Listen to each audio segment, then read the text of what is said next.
एक बड़े से घर के सामने एक गाड़ी आके रुकती है।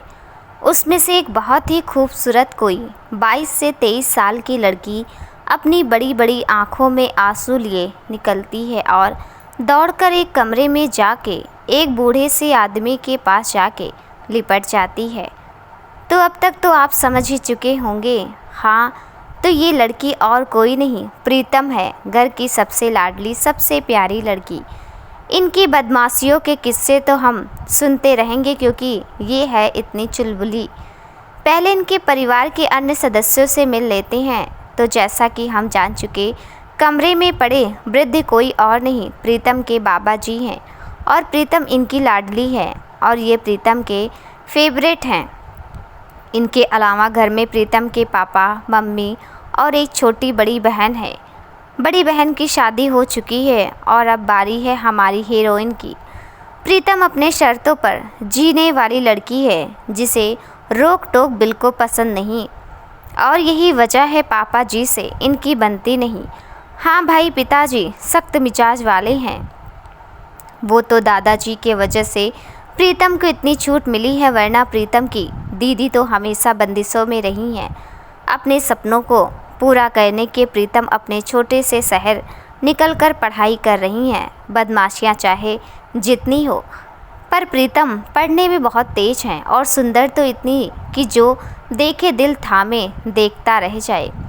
कमर तक आते लंबे बाल, झील सी आँखें, गेहुआ रंग, गुलाबी होंठ, कुल मिला के सुंदर सुशील कन्या। कमरे में जाते ही प्रीतम, बाबा आपकी इतनी तबीयत ख़राब हो गई पर आपने मुझे बताया नहीं, मैं बहुत गुस्सा हूँ आपसे। बाबा बेटा, तेरे एग्ज़ाम चल रहे हैं तो मैंने तुझे डिस्टर्ब करना उचित नहीं समझा। प्रीतम, बाबा मेरे लिए आपसे ज़रूरी कुछ नहीं है, एक आप ही और मम्मी तो हो, तो मुझे समझते हो, बाकी सब मनबड़ समझते हैं। मम्मी कमरे में आते हुए, अच्छा बाकी बातें बाद में, पहले तो चल के फ्रेश हो जा, जब से आई है रोए जा रही, बाबूजी को आराम करने दे। प्रीतम बाबा के गले लगते हुए, बाबा मैं यूँ गई यूँ आई, आप तब तक आराम करिए। घर में आके, मम्मी छोटी कहाँ है? वो तो स्कूल गई है बेटा, अभी शाम तक आएगी, आज तब तक तेरी चंपी कर दूँ। और पापा वो तो ऑफिस गए हैं ना, वो भी शाम तक आएंगे। मम्मी को कुछ सोचता देख प्रीतम, मम्मी क्या सोच रही हो? मम्मी, प्रीतम बाबूजी और तेरे पापा ने तेरे बारे में कुछ फैसला लिया है, तो अपने पापा को तो जानती है, वो एक बार जो सोच ले करके ही मानते हैं। तेरे बाबा ने भी हाँ कह दी है। बेटा आज तक तूने जो कहा मैंने अपनी तरफ से पूरा करने की पूरी कोशिश की, चाहे तेरे पापा को पता हो या ना, पर तेरी माँ होने से पहले मैं उनकी पत्नी हूँ, उनकी हर फैसले में साथ देना मेरा कर्तव्य है। बेटा तू समझदार है, आई होप तू समझने की कोशिश करेगी। प्रीतम, पर बात क्या है मम्मी? मम्मी बेटा ये तो तू बाबूजी से पूछना, तब तक तू आराम कर ले, शाम को बात करना अपने बाबा से। ठीक है मम्मी। इतना कहकर प्रीतम वहाँ से उठ गई, पर मम्मी की कई बातों ने उसके मन में उथल पुथल मचा दी। कहीं ये लोग मेरी शादी तो नहीं कर रहे? नहीं नहीं, बाबा तो हमेशा सपोर्ट करते हैं मुझे, वो पापा के फैसले में साथ नहीं देंगे। पर सच है, पापा का फैसला पत्थर की लकीर है। ओह गॉड, क्या करूं समझ नहीं आ रहा, पहले बाबा से तो बात कर लूं, सोचते सोचते सो जाती है। शाम को बाबा के कमरे में जाके, प्रीतम बाबा कैसी है तबीयत आपकी? बाबा ठीक है बेटा, वैसे भी अब कुछ दिन का मेहमान हूँ, उम्र हो गई है। प्रीतम, बाबा ऐसे फालतू की बातें ना करें, अभी तो आपको मेरा सिलेक्शन होते देखना, मेरे आवास पर रहना है, मुझे मेडल पहनाना है, अभी तो बहुत मस्ती करनी है हमें। बाबा सही है बेटा, अपने संतान को आगे बढ़ता देख कौन माँ बाप खुश नहीं होते। माँ बाप हमेशा अपने बच्चों का भला चाहते हैं, वो दिखाते भले ही ना हो, पर मन में अपने संतान के लिए हमेशा शुभकामनाएं रहती हैं। बेटा मैंने और तेरे पापा ने कुछ फैसले लिए हैं। प्रीतम, क्या बाबा? बाबा बेटा अब तो तुम्हारा लॉ फाइनल ईयर में है, एग्ज़ाम भी हो गया है, तो हम चाहते हैं तुम अब अपनी लाइफ में आगे बढ़ो। प्रीतम, हाँ बाबा, मुझे अब तैयारी करके जल्दी सिविल सर्विसेज ज्वाइन करनी है, लोगों की सेवा करनी है। मैं तो कोचिंग्स की इंक्वायरी भी कर ली है। बाबा बेटा, मैं जानता हूँ तेरे सपने बहुत बड़े हैं, पर हम तेरे कोचिंग और तैयारी की बात नहीं कर रहे। देख, तेरी बड़ी दीदी की शादी हो चुकी है, पति पत्नी में प्यार है, तू भी जानती है। और तेरा जीजा जी ने शादी के बाद सपोर्ट किया है, और तेरी दी आज सरकारी टीचर हैं। तेरे बुआ जी ने भी शादी के बाद अपना बिजनेस शुरू किया, और तेरे फूफा जी ने बहुत हेल्प की। प्रीतम, हाँ बाबा जानती हूँ, पर ये सब बातें आप मुझे क्यों बता रहे हैं? वो लोग खुश हैं, अच्छी बात है। बाबा सांस छोड़ते हुए, बेटा देख, मैं सीधी बात कर रहा। मैंने और तेरे पापा ने तेरी शादी करने का फैसला लिया है। ये सुनकर प्रीतम तो मानो आसमान से नीचे गिरी हो। बाबा, आपने इतना बड़ा फैसला मेरी ज़िंदगी का बिना बताए ले लिया, जबकि आप सबको ये पता है कि मेरे सपने क्या है। आप सबने मुझसे एक बार भी पूछना ज़रूरी नहीं समझा। आप सबको भरोसा नहीं है मुझ पर। मेरे इतने सालों की मेहनत को आप समझ नहीं पाए। आप तो मुझे समझते हैं ना, कम से कम आप मेरा साथ देते, पापा को समझाते। आप सब एक जैसे हो। इतना कहकर उसके आंसू झरझर बहने लगे। बाबा बेटा, मुझे तुम्हारे सपने पता है। हमने जो लड़का देखा है वो लाखों में एक है। मेरे मित्र कमल नारायण का पोता है, बड़ा ऑफिसर है। उसे तेरी नौकरी से कोई दिक्कत नहीं है। वो तो तुझे गाइड करने को भी तैयार है, क्योंकि वो खुद ही सिविल सेवक है। और इन सब से बड़ी बात तो उससे मिल चुकी है, जानती भी है। प्रीतम, बाबू वो चाहे जो हो, मुझे कुछ लेना देना नहीं है। मैं अपने पैर पर खड़ा होना चाहती हूँ। शादी मेरी प्रायोरिटी नहीं है। और क्या कहा आपने? वो शादी के बाद मुझे सपोर्ट करेगा? देखा है मैंने मम्मी को, इतनी पढ़ी लिखी होने के बावजूद घर के काम में कैसे उलझी रहती हैं। पापा ने उन्हें आगे नहीं बढ़ने दिया, जबकि वो पापा से ज़्यादा पढ़ी लिखी हैं। मुझे किसी के सपोर्ट की ज़रूरत नहीं है। मैं खुद के दम पर आगे बढ़ना चाहती हूँ। ये बात पापा को भी समझा दीजिए। मुझे ये शादी नहीं करनी। इतना कहकर वो वहाँ से चली गई। दरवाजे पर खड़ी मम्मी सारी बात सुन रही थी। बाबूजी, मैं बात करती हूँ उससे, आप परेशान ना होइए। ऊपर कमरे में प्रीतम रो रही होती है। पीछे से मालती, प्रीतम की मम्मी जी, उसके बालों को सहलाते हुए, बेटा क्यों इतना रो रही है? रोने से किसी चीज़ का हल नहीं निकलता। आज नहीं तो कल तुम्हें शादी तो करनी ही है। वो लोग बहुत अच्छे हैं, ख़ानदानी हैं। उन्होंने खुद तेरा हाथ मांगा है अपने बेटे के लिए। इतना अच्छा रिश्ता बार बार नहीं मिलता बेटा। प्रीतम की रोते रोते हिचकियाँ बंध गई थी। पर माँ, अच्छे रिश्ते के लिए मैं अपना पूरा जीवन दांव पर तो नहीं लगा सकती। समझने की कोशिश करिए, मुझे ये शादी नहीं करनी। तब तक पीछे से सुनील जी, प्रीतम के पापा, शादी तो तुम्हें करनी पड़ेगी प्रीत। हम चाहते हैं तुम खुशी खुशी ये सब करो। रिश्तेदारों के सामने हम तमाशा नहीं बनवाना चाहते, इसलिए तुम्हारे पास 1 हफ्ते का समय है। अपना फैसला सुना दो, और हाँ, फैसला हाँ ही होना चाहिए। इतना अच्छा रिश्ता बार बार नहीं मिलता। मालती, मेरे रूम में चाय लेकर आओ। उस दिन के बाद प्रीतम बहुत शांत रहने लगी। अपने बाबा जी से भी बात करना छोड़ दिया। चूँकि उसका लास्ट पेपर बचा था, इसलिए उसे वापस शहर जाना पड़ा। पेपर ख़त्म होने के बाद प्रीतम के सारे दोस्त इकट्ठा हुए। माही प्रीतम के दोस्त, वो मैडम कहाँ खोई रह गई हो? आजकल प्यार वार हो गया है क्या? रुचि, नहीं वे एग्ज़ाम है, मैडम को पढ़ने से फुर्सत नहीं है। राज, बताओ प्रीतम बात क्या है? इतना सुनकर प्रीतम रोने लगती है। सब एक दूसरे का मुंह देखने लगते हैं कि जो लड़की हमेशा हंसती रहती है वो रो क्यों रही है, वो भी इस तरह। सब उसे चुप कराने लगते हैं। रुचि, क्या बात है, बता दो। पवन, हाँ बता, किस साले ने तुझे छेड़ा? साले का मुंह तोड़ देंगे, वैसे तो खुद ही काफ़ी है। प्रीतम रोते हुए, घर वालों ने मेरी शादी फिक्स कर दी है और 1 हफ्ते के अंदर फैसला सुनाने को बोला है, वो भी हाँ होना चाहिए। इतना सुनकर सबके चेहरे के रंग उड़ गए। राज को तो मानो काटो तो खून नहीं। माही, पर इतनी जल्दी क्या है? अभी तो तुझे बहुत आगे जाना है। प्रीतम, हाँ, उन्हें अच्छा रिश्ता मिल गया है, इसलिए करा रहे हैं। रुचि, लड़का क्या करता है? प्रीतम, पता नहीं, सिविल सेवा में है। माही, वाओ, मुझे ना शुरू से आईएएस वाईएएस बहुत पसंद है, कोई मेरी शादी करा दो यार। रुचि, तू चुप कर, शुरू हो जाती है। प्रीतम, तो प्रॉब्लम क्या है? लड़का अपने पैर पर खड़ा है, इतने अच्छे पोस्ट पर है, तुझे भी सपोर्ट करेगा। प्रीतम, पर मुझे नहीं करनी ये शादी, मुझे अपने दम पर करना है सब कुछ। तुम लोग समझ रहे हो ना? राज, तो तुम मना कर दो। रुचि, और जैसे ये मना करेगी तो इसके पापा मान जाएंगे। पता है कितने गुस्से वाले हैं, नाक पर रहता है गुस्सा। मैं तो एक बार ही मिली हूँ उनसे। पवन, तो एक काम कर, तू घर से भाग जा। प्रीतम, सेट अप। पवन भाग के मम्मी पापा का नाम नहीं डुबाना चाहती, अपने सपनों के लिए अपने घर वालों की इज्जत नहीं उछालनी। राज, फिर तो एक ही सॉल्यूशन है, तुम शादी के लिए हाँ बोल दो। माही, अच्छा फिर उसके बाद क्या? रुचि, राज सही कह रहा है, या तो तुम उस लड़के से बात करके मना कर दो या शादी के लिए हाँ कर दो।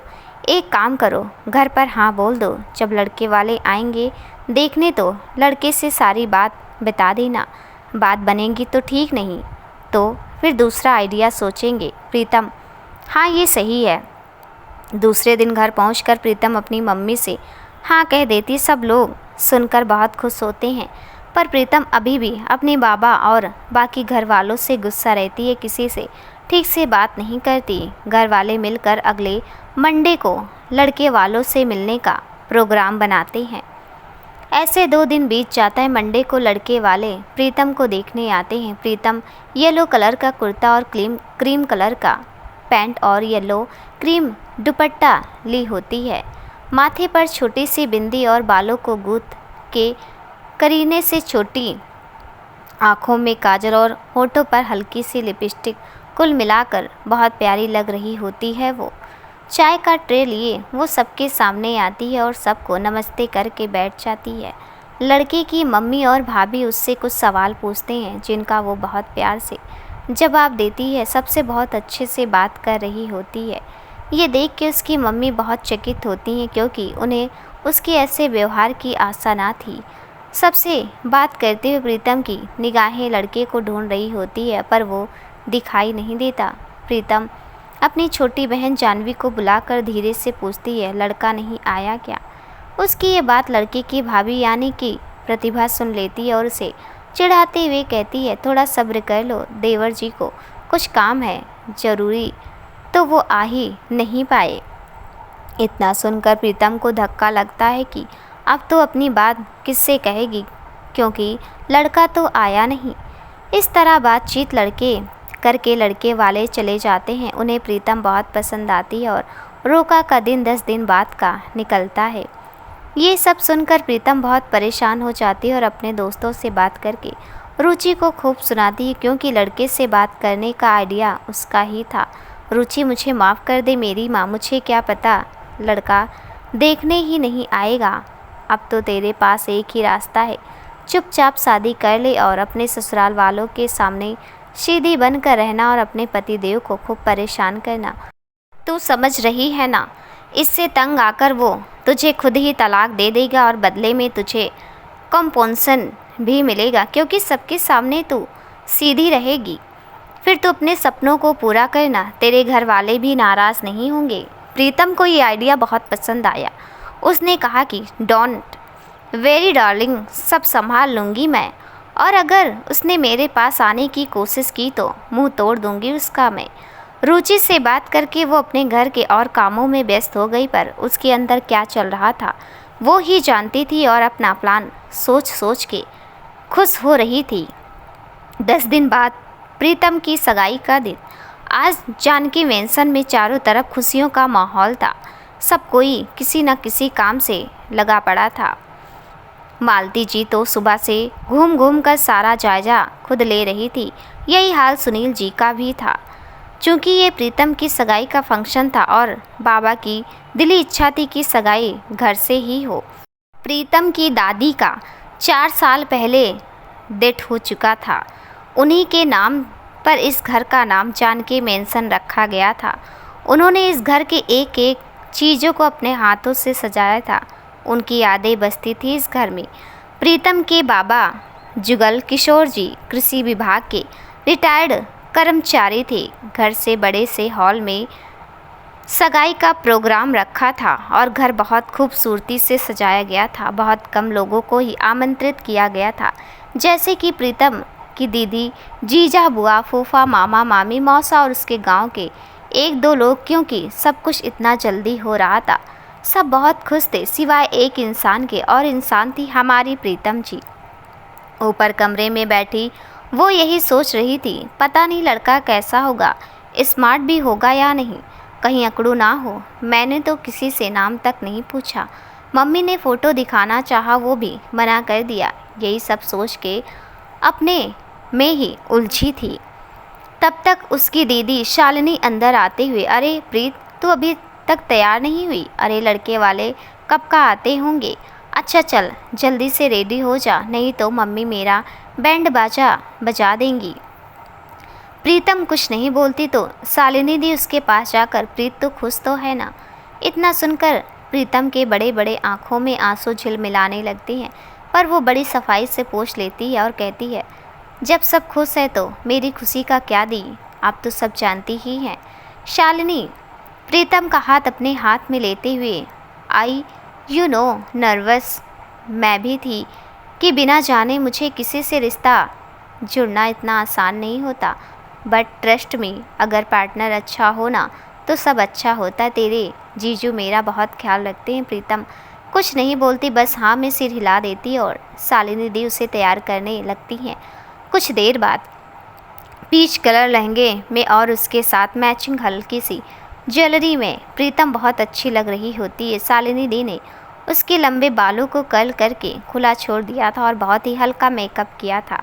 आज प्रीतम सच में प्रिंसेस लग रही थी। सीढ़ियों से उतरते वक्त उसे देखकर मालती जी वहीं रुक जाती हैं, उनकी आंखें भर आती हैं। प्रीतम के पास आने पर वो अपने आंखों के कोनों से हल्का सा काजल निकाल कर उसके कान के पीछे लगा देती हैं, नज़र ना लगे मेरी बच्ची को। तब तक संजीव प्रीतम के जीजू से देखकर, हाय आज तो बिजली ही गिर जानी है, मैंने थोड़ी जल्दबाजी कर दी, नहीं तो ये बिजली मेरे ऊपर ही गिरती। शालिनी पीछे से कोहनी मारते हुए, अच्छा जी, जो अपनी है उसकी तारीफ तो कर नहीं रहे, जो दूसरों की होने वाली उसको लाइन मार रहे। संजीव जीजू, अरे तुम पर तो मैं अभी मर गया था जब तुम्हें पहली बार देखने आया था, पर आज मेरी साली साहिबा का दिन है और आज आप बहुत प्यारी लग रही हैं। प्रीतम कुछ नहीं बोलती, बस अपनी पलकों को झुका लेती। तब तक जानवी मालती जी से, मम्मी चलो पापा बुला रहे हैं और वो लोग आ गए हैं। मालती जी, शालिनी बेटा तो यहीं रुक, अभी जब बोलूँगी प्रीत को लेके आना, और जानवी रिंग वाली थाल पूजा घर में रखी है, इनके साथ वो भी लेके आना। और प्रीतम की मामी और बुआ से, भाभी जी आप लोग मेरे साथ चलिए, और वो लड़कों वालों से मिलने चली जाती हैं। हॉल में सभी लोग आ चुके थे। कमल नारायण जी का पूरा परिवार पहुंच चुका था। जैसा कि हम पहले पार्ट में पढ़ चुके हैं कि कमल जी और जुगल किशोर जी मित्र थे, दोनों एक ही डिपार्टमेंट में थे और नौकरी के दौरान ही उनकी दोस्ती हुई थी, जो कि अब रिश्तेदारी में बदल रही थी। नौकरी के दौरान दोनों लोग पड़ोसी थे, परंतु कमल जी का तबादला होने की वजह से वो दूसरी जगह शिफ्ट हो गए थे। यही वजह थी मालती जी कमल जी के परिवार में सिर्फ उनकी पत्नी, उनके दोनों बेटों और उनकी पत्नियों को जानती थी। कमल जी के परिवार में उनकी पत्नी, उनकी एक बेटी, बड़ा बेटा रविंद्र जो कि कृषि विभाग में ही थे, और उनकी पत्नी सुरेखा, उनके दो बेटे प्रवीण और मृदुल और एक बेटी तान्या थी, और कमल जी का छोटा बेटा धर्मेंद्र जी जो कि पुलिस डिपार्टमेंट में थे, और उनकी पत्नी आज अर्चना जी थी। इनके दो बच्चे संकल्प और प्रतिज्ञा थे। रविंद्र जी के छोटे बेटे मृदुल से ही प्रीतम की शादी हो रही थी। जुगुल जी और सुनील जी और मालती जी ने सबका हाथ जोड़कर अभिवादन किया और कमल जी की पत्नी ने मालती जी से सबका परिचय करवाया। जलपान के बाद सगाई के प्रोग्राम स्टार्ट किया गया। जब प्रीतम अंदर आ रही थी तो सबकी निगाहें उस पर ही टिकी थी। वो इतनी खूबसूरत लग रही थी। मानो स्वर्ग की अप्सरा सबके चेहरे के भाव देखकर कमल जी और उनका परिवार अंदर खुश हो रहा था। और सबसे खुश तो हमारे दूल्हे राजा यानी कि मृदुल बाबू हो रहे थे। पर हमारी बन्नी प्रीतम जी ने तो कसम खा रखी थी अपनी झुकी पलकों को ऊपर उठाने की। वो शायद दूल्हे राजा को देखना नहीं चाहती थी। प्रीतम के साथ में चल रही माही ने प्रीतम से कहा, अरे जरा पलके उठाकर देख तो, कितना हैंडसम लड़के से शादी हो रही है तेरी। हाय कितना हैंडसम लड़का है, कोई मेरी शादी करा दो इससे। प्रीतम ने उसे कोहनी मारी तो वो इधर उधर देखने लगी, पर प्रीतम ने पलके उठाकर देखना मुनासिब नहीं समझा। प्रीतम के दोस्तों में बस माही आ पाई थी, बाकी राज, रुचि और पवन आ नहीं पाए थे। राज तो इसलिए नहीं आया था क्योंकि वो प्रीतम से प्यार करता था और उसे किसी और का होते नहीं देख सकता था। पर प्रीतम उसे अपना अच्छा दोस्त मानती थी और उसकी फीलिंग्स से अनजान थी। वो शुरू से ही प्यार-वार में विश्वास नहीं करती थी क्योंकि उसके अनुसार ये सब चीज़ें इंसान को उसके लक्ष्य से भटकाती है। इसलिए उसने कई लड़कों का प्रपोजल भी रिजेक्ट कर दिया था। स्टेज पर सब लोग इकट्ठा हो गए थे और लड़का लड़की ने एक दूसरे को रिंग पहनाई और इस तरह दोनों ने अपने शादीशुदा जीवन को आगे बढ़ाने के पहले पड़ाव को पार किया। पर जहां मृदुल के मन में कोई छल कपट नहीं था, तो वहीं प्रीतम के लिए ये शादी बस एक समझौता थी और वो इससे कैसे भी करके छुटकारा पाना चाहती थी। इसके बाद बारी आई गिफ्ट्स की देने की और प्रीतम से मिलने की। सब प्रीतम से मिले, अपना इंट्रो दिया। दोनों परिवारों ने एक दूसरे से मिलकर ढेर सारे गिफ्ट्स दिए और इस तरह सगाई का फंक्शन खत्म कर सबने विदा ली। और लोग के जाते ही कमरे में आकर सबसे पहले प्रीतम ने अपना दुपट्टा फेंक और चैन की सांस ली। उधर मृदुल के घर पर सब प्रीतम की और उसके घर वालों की बहुत तारीफ कर रहे थे और उनके दिए गिफ्ट्स की भी यही हाल प्रीतम के घर पर भी था। सब मृदुल और उसके घर वालों के व्यवहार की काफ़ी प्रशंसा कर रहे थे। पर प्रीतम को इस सब बातों से कोई फ़र्क नहीं पड़ रहा था। वो बस अपने फ़ोन में मग्न थी। प्रीतम की इतनी बड़ाई सुनकर मृदुल का मन हुआ एक बार उससे बात करने को चाहता था। शादी से पहले प्रीतम उसके बारे में जान ले, इसलिए उसने अपने बहन तान्या से प्रीतम के घर कॉल करने को कहा। पहले तो तान्या ने मृदुल को खूब छेड़ा, फिर उसके साथ प्रवीण भी मज़े लेने आ गया। दोनों को ऐसा मज़ा लेते देख मृदुल की भाभी ने प्रीतम के मम्मी के पास कॉल कर दिया और थोड़ी देर बात करने के बाद उसने प्रीतम से बात करने की इच्छा जताई। मालती जी ने कहा, अभी बात कराती हूँ, और उन्होंने जानवी को बुलाकर प्रीतम को फ़ोन दे के आने को कहा। ऊपर कमरे में प्रीतम पढ़ रही थी। जानवी ने अंदर आते हुए कहा कि तुम्हारे ससुराल से फ़ोन है। इतना सुनकर प्रीतम को बहुत गुस्सा हुआ। वो बोली, अभी आज ही तो सगाई हुई है और आज ही इन लोग की सास बहू वाली नौटंकी चालू, चैन से पढ़ने भी नहीं देते ये लोग। वो ये बोल ही रही थी कि फिर फ़ोन बजने लगा और कुछ सोचकर उसने संस्कारी बहू बनते हुए फ़ोन उठाया और बोला, हेलो। दूसरी तरफ से भाभी, हेलो प्रीतम, मैं तुम्हारी जेठानी बोल रही हूँ। ये सुनकर प्रीतम मुँह बनाते हुए, हाँ भाभी नमस्ते, कैसी हैं आप? भाभी, आप लोग, हम लोग सब ठीक हैं, तुम बताओ कैसी हो? देवर जी कैसे लगे और बाकी सब लोग? प्रीतम सोचते हुए, देवर जी को तो देखा नहीं, कैसे बताऊं कैसे लगी, और घर वालों से तो पहली बार ही मिली हूँ, एक बार में कैसे बता दूँ? फिर बोलती है, सब अच्छे हैं। फ़ोन स्पीकर पर था तो मृदुल उसकी आवाज़ सुनकर मुस्कुरा दिया। तब तक तान्या ने फ़ोन छीनते हुए कहा, भाभी if you don't mind can be get your number. Pritam तो अंदर ही अंदर जल रही थी, पर दिखाने के लिए, वाई नॉट, नोट करिए, और इतना कहकर नंबर नोट करा देती है। जानवी उसकी ये हालत देखकर खूब मुस्कुरा रही होती है तो प्रीतम उससे घूरती है। अब मृदुल के सारे घर वाले, मतलब उसकी मम्मी, चाची, भाभी, यहाँ तक कि उनकी छोटी सी बेटी जो 4 साल की थी, आयशा, भी बात करने लगती है। प्रीतम सबसे प्यार से बात करके फ़ोन कट कर देती क्योंकि उसे पता था ये लोग अब लड़के को फ़ोन पकड़ा देंगे और लड़के से तो वो बात करना नहीं चाहती है। सबसे बात करके प्रीतम थक जाती है और सो जाती है। शादी का मुहूर्त 1 महीने बाद निकला था और दोनों तरफ से लोग तैयारियों में जुट गए थे। इस तरह 15 दिन निकल गए।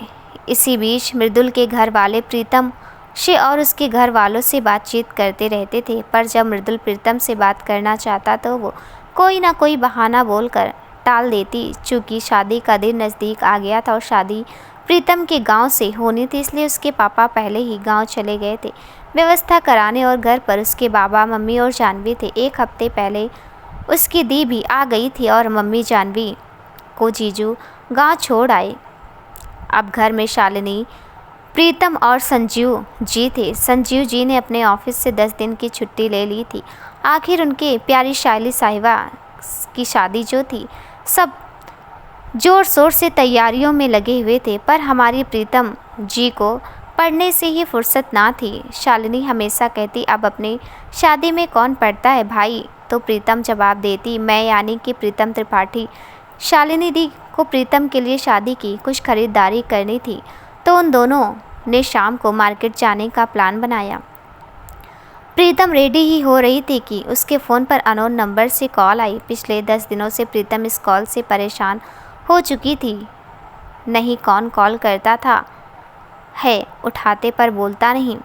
ये बोलते उसने कॉल रिसीव किया और बोला हेलो, उधर से कोई जवाब नहीं आया। इस पर प्रीतम भड़क उठी, शाले जब बोलना नहीं रहता तो कॉल क्यों करते हो, जुबान नहीं है मुंह में। अब अगर एक भी बार कॉल आई ना तो फ़ोन में घुसकर मारूंगी, बच नहीं पाएगा कुत्ते कमीने। तब तक शालिनी अंदर आते हुए किस पर भड़क रही है, चल मार्केट, हम चल रहे, लेट हो रहे हैं। पता नहीं दिन कौन है, कॉल करके बोलता नहीं है। शालिनी दी, अरे होगा तेरा कोई साइलेंट आशिक, तेरी शादी की खबर सुनकर दुखी होगा, इसलिए तेरी आवाज़ सुनकर तसल्ली देता होगा दिल को। तू मूड ना खराब कर, चल। प्रीतम जो कोई भी हो, इस बार कॉल किया तो इसकी खैर नहीं बोलकर कॉल कट कर देती है। शालिनी दी और प्रीतम दोनों मार्केट के लिए निकल गए। संजीव जीजू को कुछ काम था तो वो इन दोनों के साथ नहीं आ पाए। मार्केट पहुंचकर शालिनी दी और प्रीतम अपने ज़रूरत की सारी सामान खरीदने लगे। प्रीतम को अपने लिए कुछ बुक्स खरीदने थे तो उसने शालिनी दी से बोला, दी मैं पास की दुकान से बुक्स देख के आती हूँ कि अवेलेबल हैं या नहीं, तब तक आप अपना ये सारा सामान खरीद कर काम निपटाओ।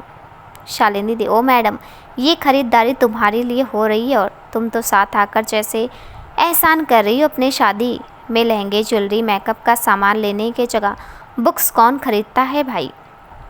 प्रीतम मन में, एहसान ही तो कर रही हूँ सब पर, फिर मुस्कुरा के, अरे तो आप मेरी प्यारी दी है ना, आपको तो पता है मुझे ये सब पसंद नहीं, तो प्लीज़ आप मेरे लिए कर दो ना, तब तक मैं बुक्स खरीद लेती हूँ, क्या पता वहाँ जाके मौका ना मिले, प्लीज़ दी।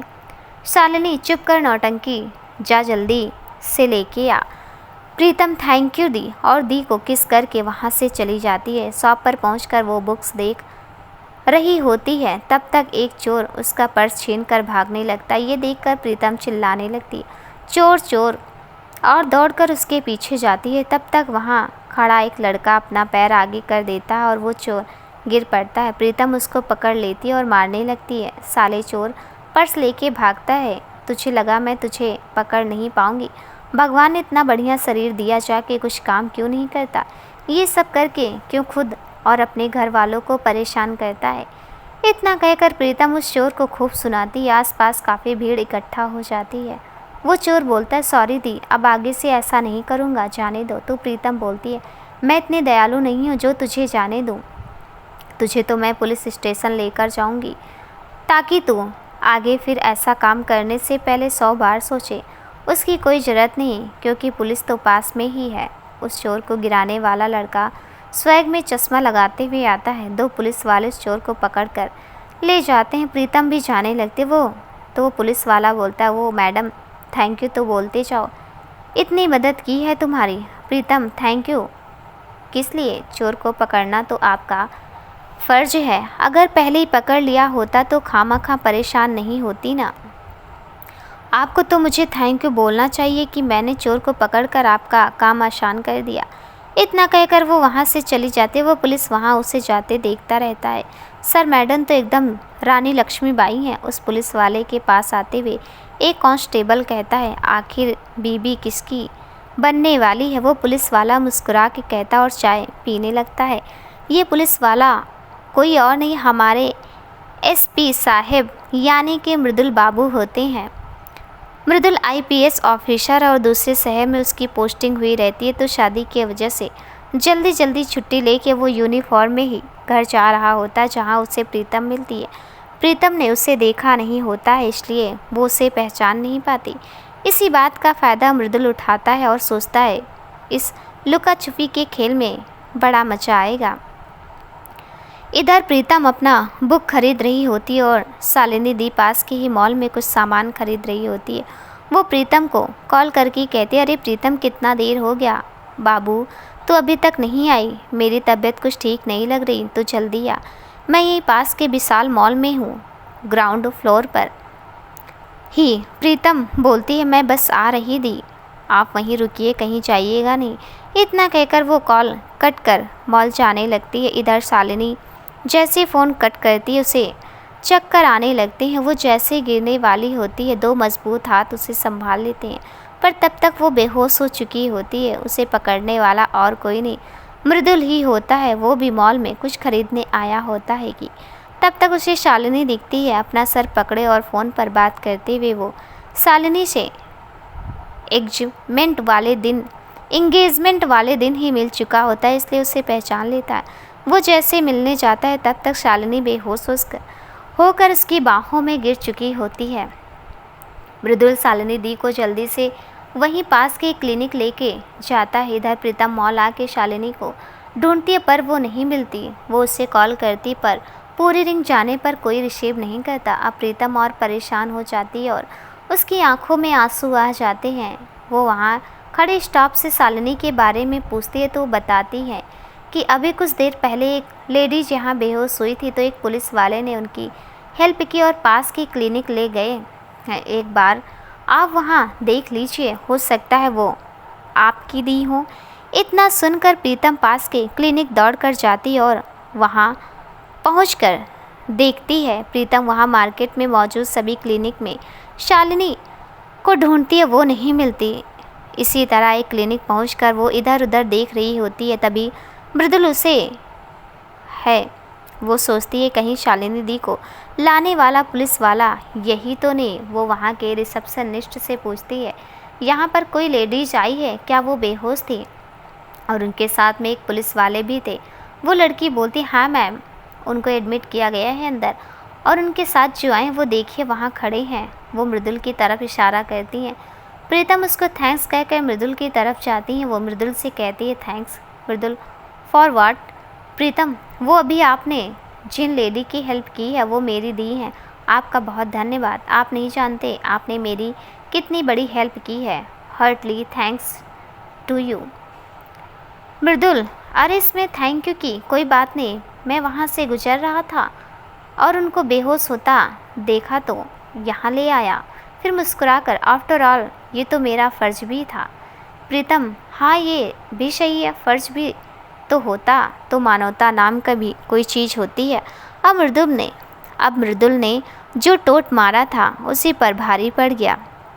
वो सोचने लगा, बेटा मृदुल, ये तो पूरी लाइफ सुना सुना कर तेरी बैंड बजा देगी। प्रीतम उसका ध्यान तोड़ते हुए, वैसे nice to meet you sir, और ये कहकर अपना हाथ आगे बढ़ा देती है। मृदुल आगे बढ़कर उसका हाथ थामते हुए, सेम हियर, अच्छा मैं चलता हूँ, घर पर सब मेरा वेट कर रहे होंगे, आप अपनी दी का ख्याल रखिएगा। वो जैसे मुड़ता है तब तक प्रीतम, सुनिए मृदुल, उसके बुलाने की संदाज पर अपने दिल पर हाथ रख लेता और मुस्कुरा के पीछे मुड़ता। जी कहिए प्रीतम। वो मैं कह रही थी कि आपने जो भी पैसा खर्च किया है बता दीजिए, मेरे पास होगा तो दे दूंगी, अदरवाइज मैं किसी तरह आपके पास पहुंचा दूंगी। मृदुल, अरे कोई बात नहीं, मानवता के नाते ये मेरा भी फ़र्ज है, फिर कभी मिलेगा तो दे दीजिएगा, तब तक के लिए आप पर उधार है, और अभी आप अपनी दी का ख्याल रखिए, वो ज़्यादा इम्पोर्टेंट है। कहकर जैसे मुड़ता तब तक डॉक्टर बाहर निकलते हैं। मृदुल, अरे डॉक्टर कैसी हैं वो, क्या हुआ था उनको? डॉक्टर, आप उनके घर से हैं, क्या हुआ था उनको? तब तक प्रीतम आगे आते हुए, जी कहिए, मैं उनकी बहन हूँ, बात क्या है? डॉक्टर, मुबारक हो, आप मासी बनने वाली हैं, सी इज़ प्रेग्नेंट।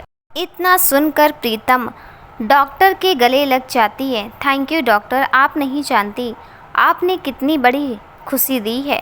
पूरे 4 साल से मेरी फैमिली इस खुशखबरी का वेट कर रही थी।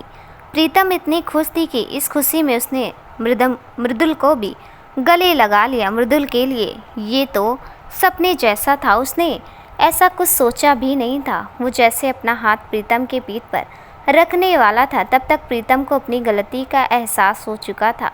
वो झटके से उससे अलग हुई और उसे सॉरी बोला। मृदुल, कोई बात नहीं, खुशी में ऐसा हो जाता है। मृदुल भी बहुत खुश था क्योंकि शालिनी से आखिर उसका भी तो रिश्ता जुड़ा था। उसने प्रीतम से कहा, अच्छा ठीक है, आप इनका ख्याल रखिएगा। तब तक डॉक्टर ने कहा कि वो अंदर वेट कर रही हैं, उनको होश आ चुका है, आप अंदर जाइए। मृदुल, अच्छा मैं भी चलता हूँ, इतनी अच्छी खुशखबरी है, मैं तो मिठाई खाकर जाता, बट मेरे घर से बहुत कॉल आ रहा है, तो फिर कभी मिठाई उधार, और कहकर चला जाता है। प्रीतम उसे एक बार और थैंक्स कहती है और अंदर शालिनी से मिलने चली जाती है। अंदर आकर वो शालिनी से मिलती है और उसके गले लग जाती है। दी, मैं बहुत खुश हूँ, इतना कि बता भी नहीं सकती। शालिनी भी बहुत खुश होती है। वो ये खुशखबरी सबको सुनाने के लिए अपना फ़ोन खोजती है, पर उसका फ़ोन उसके पास नहीं होता। तब तक एक नर्स अंदर आकर, मैम ये आपका फ़ोन उन सर ने दिया है जो आपको यहाँ लेके आए थे, और आपके साथ जो सामान था वो बाहर है, आप जाते टाइम चेक करके ले जाइएगा। शालिनी, ठीक है। शालिनी को डॉक्टर से अब तक पता चल गया था कि उसे कोई आदमी क्लिनिक लेके आया था, पर वो अंदर होती एक और चेकअप के चक्कर में वो उस आदमी से मिल नहीं पाती। वो प्रीतम से पूछती है, तो उस आदमी से मिली, उसे थैंक्स बोला? प्रीतम, हाँ दी। शालिनी, मुझे भी थैंक्स बोलना है, उसे अंदर बुला। प्रीतम, वो चले गए, उनको कुछ काम था। शालिनी, तो मैं उसे थैंक्स कैसे बोलूँ, उसने मेरी इतनी मदद की है, वरना आज के ज़माने में कौन किसी अजनबी की इतनी मदद करता है। प्रीतम, बात तो सही है दी, पर वो तो चले गए, अब कैसे? अच्छा एक काम करते हैं, बाहर रिसेप्शन पर पता करते हैं, आपको उन्होंने अपना नंबर ज़रूर दिया होगा। शालिनी, हाँ अभी वहाँ से उसका नंबर ले लेंगे। शालिनी ने डॉक्टर के लिए दवा लिखी होती है। प्रीतम वो दवा और बाकी रिपोर्ट्स और सारी फॉर्मेलिटीज़ कर लेती है और शालिनी को लेके बाहर आती है। तब तक वो संजीव जीजू को भी कॉल कर चुकी होती है और उन्हें मार्केट आने को बोलती है। शालिनी पहले उसे संजीव को प्रेगनेंसी के बारे में बताने से मना कर चुकी होती है, क्योंकि वो उन्हें सरप्राइज़ देना चाहती थी। शालिनी को अब पहले से आराम होता है। वो बाहर जाने से पहले रिसेप्शनिस्ट से मृदुल का नंबर लेके अपने फ़ोन में सेव कर लेती है। दोनों एक शॉप के पास संजीव का वेट करती हैं। तब तक संजीव गाड़ी लेके आते हैं और दोनों घर के लिए निकल जाती हैं। संजीव जीजू, शालिनी दी और प्रीतम तीनों घर पहुंच चुके होते। संजीव जीजू दोनों से पूछते हैं कि हो गई शॉपिंग अच्छे से। इस पर शालिनी दी कहती है हाँ, पर प्रीतम के पेट में तो खलबली मची होती। कब वो सबको शालिनी के प्रेगनेंसी वाली बात बता दे। वो जैसे संजीव से ये कहने जाती, शालिनी उसका हाथ पकड़कर आंख दिखा के नीचे बैठा देती है। संजीव ये देख लेता और वो शालिनी और प्रीतम से पूछता है, क्या हुआ, तुम लोग कुछ छिपा रहे हो? प्रीतम, तुम कुछ कहना चाह रही थी?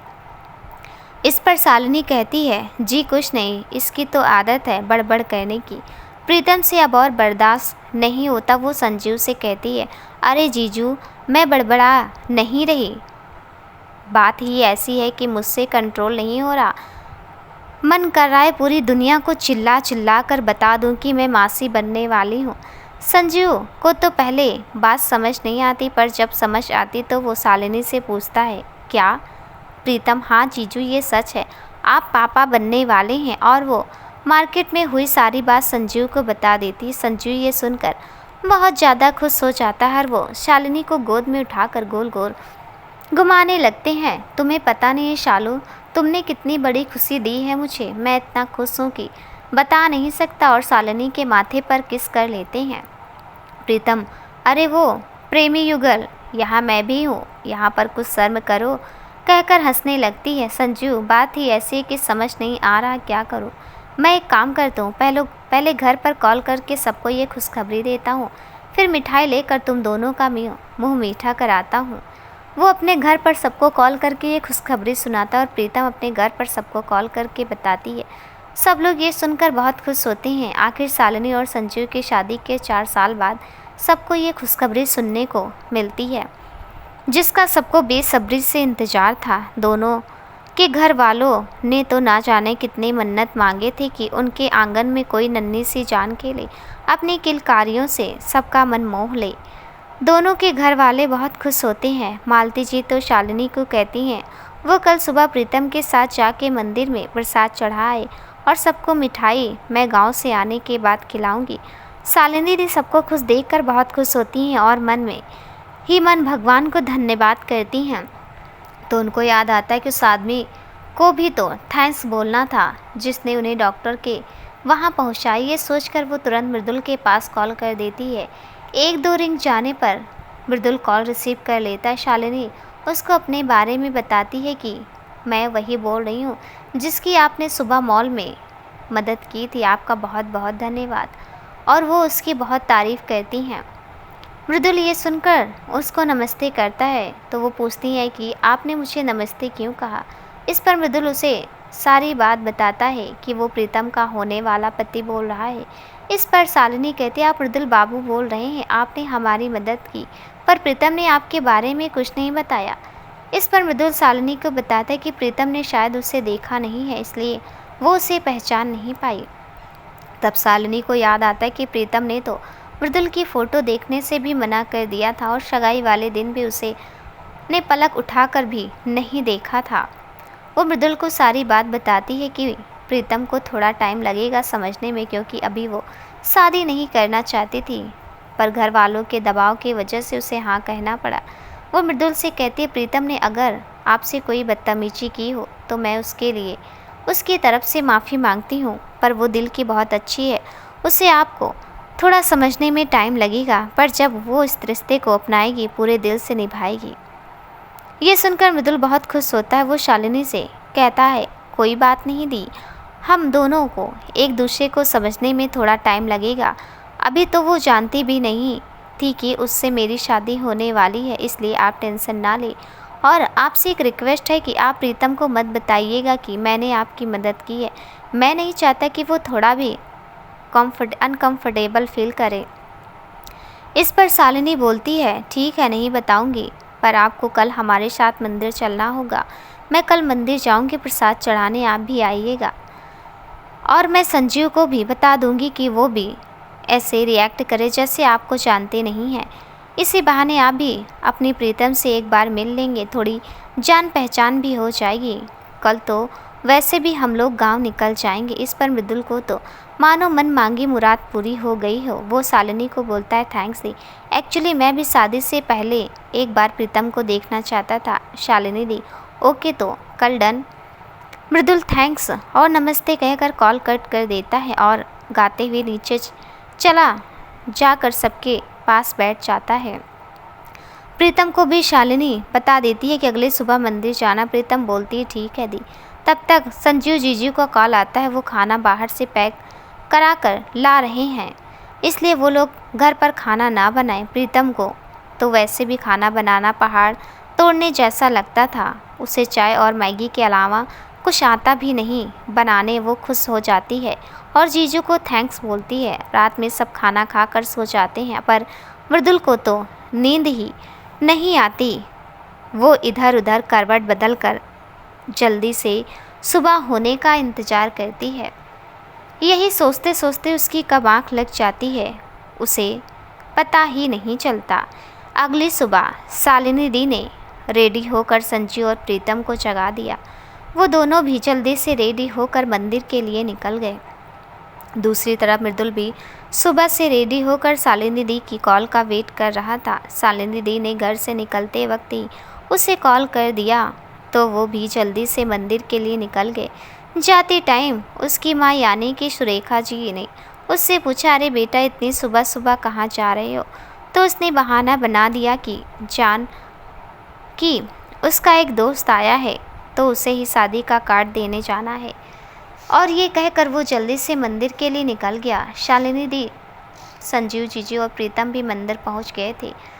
शालिनी दी चाहती थी कि प्रीतम और मृदुल पहली बार किसी धार्मिक स्थल पर साथ आए थे तो दोनों दर्शन भी साथ साथ करें, इसलिए वो जानबूझकर देर कर रही थी कि मृदुल आ जाए तो चारों साथ में मंदिर के अंदर प्रवेश करें। उन्होंने संजीव जीजू को रात में सोते टाइम ही मृदुल और प्रीतम के बारे में बता दिया था, इसलिए वो भी शालिनी दी का साथ दे रहे थे, कभी फूल खरीदने के बहाने, कभी पूजा का कोई सामान लेने के बहाने। पर प्रीतम इस सब से इरिटेट हो रही थी क्योंकि उसे शालिनी का इस हालत में ऐसे इधर उधर घूमना अच्छा नहीं लग रहा था।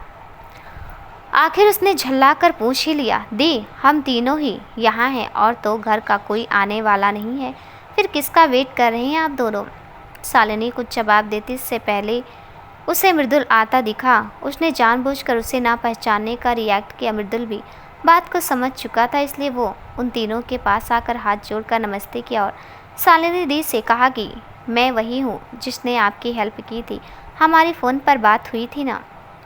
शालिनी प्रीतम की तरफ देखते हुए, वो अच्छा आप थे जिन्होंने हमारी मदद की थी। प्रीतम मृदुल को देखकर हैरान रह जाती है, वो उसे बहुत गौर से देख रही होती है। वाइट शर्ट और ब्लू डेनिम जीन्स में वो हैंडसम लग रहा होता है, उस पर उसकी ब्राउन आइश और किलर लुक दे रही होती है। उसने अपनी बॉडी पर काफ़ी मेहनत की होती है, इसलिए शर्ट के ऊपर से ही उसकी पर्सनालिटी निखर कर सामने आ रही होती है। कुल मिलाकर मृदुल आज बहुत हैंडसम लग रहा होता है। प्रीतम की तरह मृदुल का हाल होता है, वो भी प्रीतम को एकटक निहार रहा होता है। प्रीतम ने ब्लू कलर का सूट पहना था जो उसके गोरे रंग पर बहुत खिल रहा होता है। आँखों में गहरा काजल और माथे पर छोटी सी बिंदी, उसके बाल गीले थे तो उन्हें हाफ क्लच करके छोड़ दिया होता है। मृदुल तो उसकी गहरी आंखों में ही खो गया था। दोनों को एक दूसरे की ओर देखता पाकर शालिनी दी और संजू जीजू मुस्कुराने लगती हैं। फिर शालिनी दी प्रीतम को हिलाकर, प्रीत कहाँ खो गई तो? शालिनी दी की आवाज़ सुनकर दोनों हड़बड़ा जाते हैं। प्रीतम हकलाकर, हाँ दी, ये वही है जिन्होंने कल हमारी मदद की थी। फिर मृदुल की ओर मुड़कर, पर आप यहाँ क्या कर रही हैं? मृदुल, अब मंदिर तो सार्वजनिक स्थल है जहाँ कोई भी आ जा सकता है कि नहीं? उसके जवाब से शालिनी दी हंसने लगती हैं तो प्रीतम छेप जाती है और वो बोलती है, हाँ ये तो है, हमें भी पता है, पर आप हम लोगों के पास क्या कर रहे हैं? जिस काम के लिए आए हैं वो करिए। मृदुल धीरे से, वही तो कर रहा हूँ। प्रीतम, कुछ कहा आपने? तब तक शालिनी दी कहती, अरे मैंने इन्हें कॉल करके बुलाया था, इन्होंने कल जो किया उसके लिए थैंक्स बोलना था और संजीव भी इनसे मिलना चाहते थे। संजीव जी कहते हैं, हाँ मैंने ही बुलाया है इन्हें। प्रीतम, अच्छा ठीक है, मिलना बाद में भी हो जाएगा, अभी दर्शन कर लें, कब से खड़े हैं हम लोग। इस पर शालिनी कहती है, हाँ तू सही कह रही है। और वो मृदुल से कहती है, आप भी चलिए हमारे साथ ही, यहाँ खड़े रहकर वैसे भी बोर हो जाएंगे। और वो चारों मंदिर में चले जाते हैं। प्रीतम तो चाहती नहीं है कि मृदुल भी उन लोगों के साथ जाए, पर वो दी और जीजू के वजह से कुछ नहीं कहती। इधर शालिनी दी जानबूझकर उन दोनों को साथ चलने देती है। फिर संजीव जीजू और शालिनी दी दोनों साथ दर्शन करने लगते हैं। प्रीतम और संजीव साथ चल रहे होते। प्रीतम जानबूझकर संजीव से थोड़ा आगे चल रही थी, पर भीड़ की वजह से दोनों साथ हो जाते हैं। प्रीतम अपने सर पर दुपट्टा डाल देती है और आंख बंद करके प्रार्थना करने लगती है। मृदुल भी हाथ जोड़कर भगवान से विश मांगता है कि जो ये भी मांग रही है उसे पूरा कर देना। इतना कहकर वो प्रीतम की तरफ देखता जो आंख बंद करके हाथ जोड़कर खड़ी रहती है और कुछ बड़बड़ा रही होती है। वो बहुत प्यारी लग रही होती है। मृदुल चुपके से अपने फ़ोन में उसकी एक फ़ोटो क्लिक कर लेता है और प्रीतम की आँख खोलने से पहले अपनी आँख बंद कर लेता है। इसके बाद दोनों आगे बढ़ते हैं तो प्रीतम पंडित जी को प्रसाद चढ़ाने के लिए देती है। पंडित जी प्रसाद चढ़ाकर प्रीतम और मृदुल को टीका लगाते हैं, बोलते हैं, भगवान तुम दोनों की जोड़ी सदा बनाए रखी। ये सुनकर मृदुल इतना खुश होता है कि वो दान पेटी में 500 के नोट डाल देता है। पर प्रीतम ये सुनकर पंडित जी से गुस्सा होकर कहती है, क्या बाबा साथ लड़का लड़की देखी नहीं कि फिल्मों की तरह डायलॉग बोलना शुरू कर दिया? जोड़ी सदा सलामत रहे। अरे मेरी शादी किसी और से हो रही है, उसको तो मैंने देखा तक नहीं है, और ये जो साथ हैं इनको तो मैं जानती तक नहीं। और इतना कहकर वो वहाँ से बड़बड़ाते हुए चली जाती। मृदुल भी उसके पीछे पीछे मुस्कुरा कर आता है और उसे जानबूझकर छेड़ते हुए कहता, अच्छा तो आपकी शादी हो रही है, आपने बताया नहीं, क्या करते हैं आपके वो, मतलब वुड बी हस्बैंड। इस पर प्रीतम चिढ़कर कहती है, क्यों आप मेरे फूफा के लड़के हैं जो आपको हर बात बताऊं, और फिर हम मिले कितना कि मैं आप अपने शादी के बारे में बताऊं, और मेरी अरेंज मैरिज हो रही है, मुझे लड़के का नाम काम शक्ल कुछ नहीं पता है, और फालतू के सवाल करना छोड़कर दी जूजू के पास चलें। मृदुल, अरे तो अपने हस्बैंड के बारे में पता करिए ना, बहुत से लोगों की अरेंज मैरिज होती है, पर वो आपकी तरह ओल्ड थिंकिंग नहीं रखते कि शादी से पहले बात नहीं करना, मिलना नहीं। Pritam, thank you for your advice, पर वो क्या है ना, मैं इस सब में इंटरेस्ट नहीं हूँ, मुझे और भी बहुत काम है, शादी के बाद तो सबको जानना ही है, और हाँ मैं ओल्ड थिंकिंग वाली ही ठीक हूँ, अब चले। मृदुल, अच्छा तो आप यही बता दीजिए किस चीज़ में इंटरेस्ट है आप। अच्छा, अपने हस्बैंड का ना सही अपना ही नाम बता दीजिए, वो जानबूझकर उसे चिढ़ाता है। प्रीतम, मुझे अपना नाम भी किसी अजनबी को बताने में भी इंटरेस्ट नहीं है, ना ही अब कभी आपसे मुलाकात होगी, और वैसे भी मेरी शादी होने वाली है, तो ज़्यादा लाइन मारने की कोशिश मत करिए और मुझसे दूर रहिए। तब तक उसे दी जीजू दिखते हैं और वो इतना कहकर उनके पास चली जाती है। मृदुल, खुद से तुम नहीं जानती तुम्हें अपना बनाने के लिए मैंने क्या क्या किया है, जिस दिन जानोगी उस दिन खुद को मुझसे प्यार करने से रोक नहीं पाओगी, और जितना मैं तड़प रहा हूँ उतना ही तड़पोगी, और हाँ बस कुछ दिन की और बात है, उसके बाद दिन रात तुमसे ही मुलाकात होगी। और इतना सोचते हुए मुस्कुराकर उन तीनों के पास चला जाता है। मृदुल को देखकर शालिनी दी जानबूझकर अपना और प्रीतम और संजीव जीजू का परिचय करती हैं। उसके बाद वो चारों पास के ही होटल में नाश्ता करने चले जाते हैं। इस दौरान संजीव जीजू और मृदुल की कुछ मुद्दों पर बातें होती हैं, और ऐसी बातचीत शालिनी दी से भी होती है। प्रीतम मृदुल से बात नहीं कर रही होती है, वो बस दी और जीजू से कुछ बातों का जवाब देती है, पर वो बीच बीच में मृदुल को भी देख लेती है, क्योंकि वो इतना हैंडसम लग ही रहा होता है, जबकि मृदुल की भी नज़रें भी प्रीतम पर ही होती है। इस तरह खा पी कर मृदुल शालिनी दी और संजीव जीजू को पैर छूकर नमस्ते करता है और प्रीतम को बाय बोल कर चला जाता है। हालांकि उसका मन तो नहीं होता जाने का, पर जाना तो था ही। प्रीतम भी उसको मुस्कुरा कर बाय बोलती है। मृदुल के जाने के बाद शालिनी दी बोलती है, कितना अच्छा और सुशील लड़का था ना। इस पर संजीव जीजू बोलते हैं, हाँ। इसके बाद ये दोनों भी घर चले आते हैं। दोपहर में खाना खाकर आराम करने के बाद शाम को वो तीनों लोग रेडी होकर सारा सामान लेके और घर को लॉक करके प्रीतम के गांव के लिए निकल लेते हैं, जहां से उनकी शादी होनी थी। रात तक प्रीतम, संजीव जीजू और शालिनी तीनों गांव पहुंच गए थे। गांव पहुंचने पर मालती जी ने सबकी नज़र उतारी और शालिनी दी के पेट के चारों ओर सूखी हुई लाल मिर्च घुमाई। इस पर प्रीतम खिलखिलाकर हंसने लगी तो उसकी मम्मी बोली, ये गांव है और ऊपर से तुम्हारी शादी होने वाली है, तो ज़रा धीरे धीरे बात करना सबसे, और यहाँ लेडी डॉन बनकर बिल्कुल नहीं रहना है, समझी। प्रीतम, मम्मी ये जो ढोंग कर रही हैं आप ना, इस पर हंसी आ रही, इस मिर्ची और बेबी का क्या कनेक्शन। शालिनी दी धीरे से प्रीतम के कान में कहती है, करने दो ना, इससे इनको खुशी मिल रही है, वैसे भी कितने दिन बाद हमारे घर में दो दो खुशियाँ आई हैं।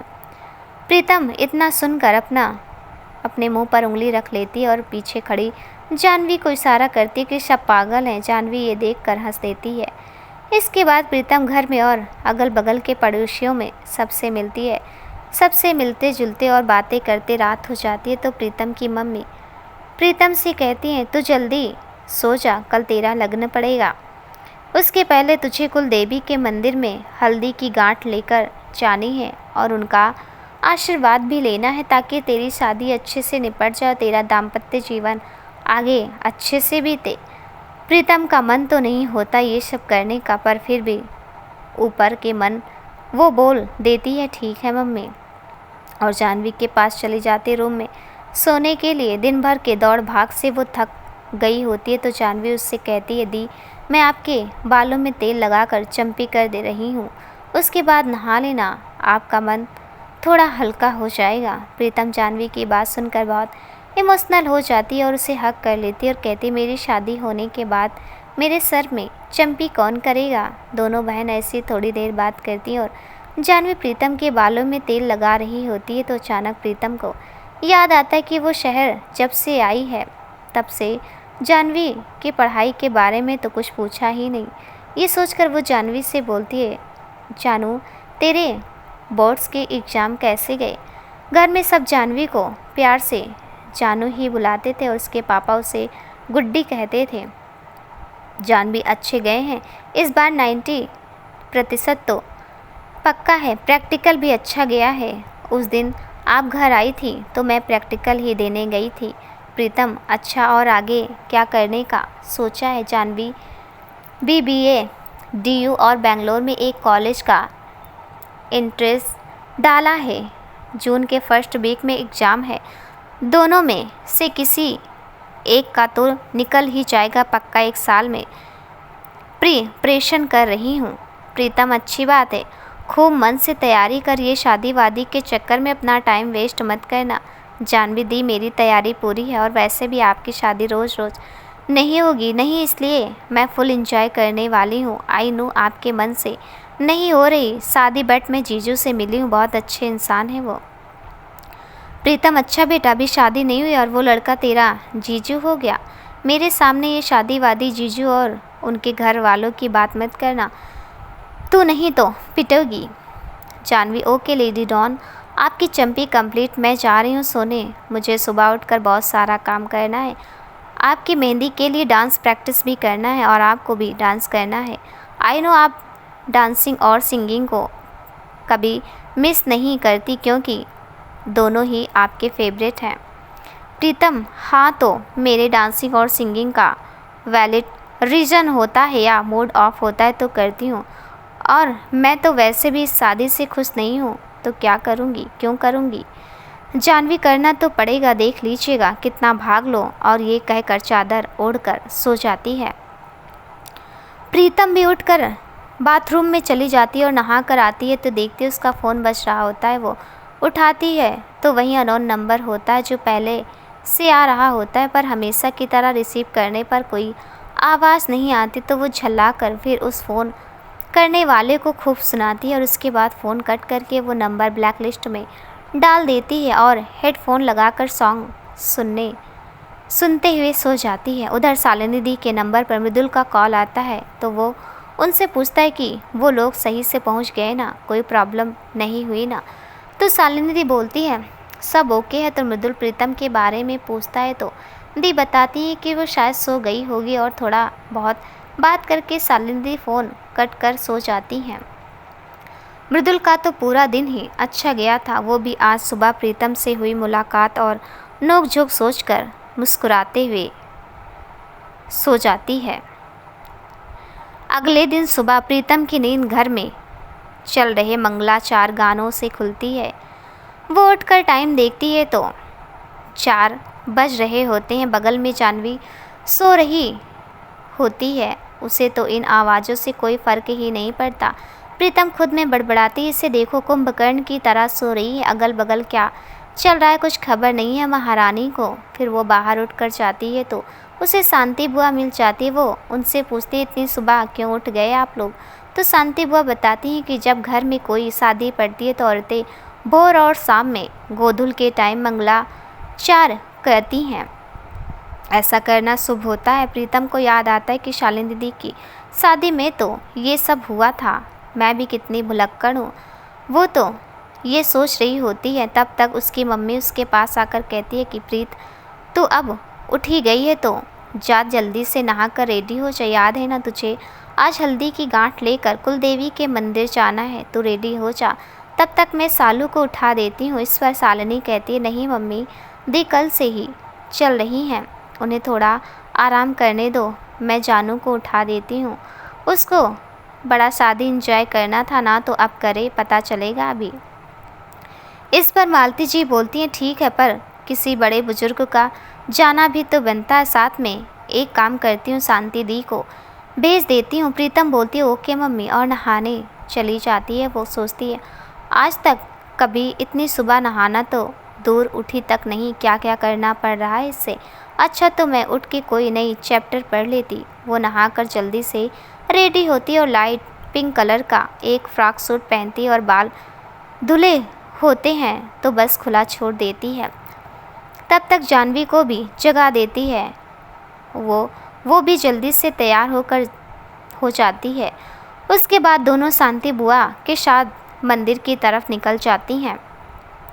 वहां पहुंचकर प्रीतम पूजा अर्चना करती है और साथ ही कुल देवी से प्रार्थना करती है, हे देवी माँ, भले ही ये शादी मेरे मन से नहीं हो रही, फिर भी मैं आपसे प्रार्थना करती हूँ कि सब अच्छे से निपट जाएं, क्योंकि मैं ये नहीं चाहती कि मेरे घर वालों का सर कभी भी किसी के सामने झुके।